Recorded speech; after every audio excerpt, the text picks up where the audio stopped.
Білесіз бе, бұл елде адамдар кенгурумен бокстасуға рингке шығады. Алайда қазіргі біз білетін бокс 19 ғасырда Англияда пайда болды. Бірақ бүгінгі ролик Англия жайлы емес, Австралия жайлы болмақ. Егер Еуропада бокс адамдар арасында болса, Австралияда адам мен жануар арасында. Жай жануар емес, кенгурумен. Англия, Австралия, Aviasales KZ. Барлық игіліктер А әрпінен басталады. Арзан әуе билеттерін іздесеңіз, Aviasales KZ жүйесі таптырмас құрал. Осыдан 130 жыл бұрын Австралияда қазіргі уақытта тансық көрінетін ойын-сауық индустриясы пайда болды. Ол адам мен кенгурудың бокс жекпе-жегі. Яғни олар қолғап киіп, кәдімгідей бокстасатын болған. Ең алғашқы жұлдыз кенгуру боксердің есімі Жаужүрек Джек болды. Ол арнайы турға шығып, бүкіл Австралияны аралап, нәтижесінде ақш-ты да, Европаны да шарлаған екен. Сол заманның танымал адамдары мен белгілі боксерларына кенгурумен рингке шығып бокстасу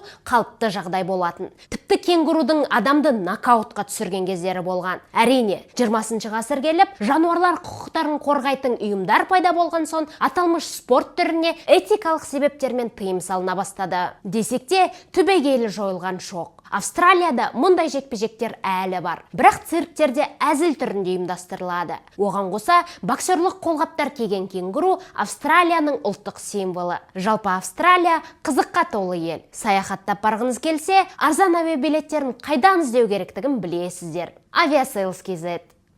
Солай.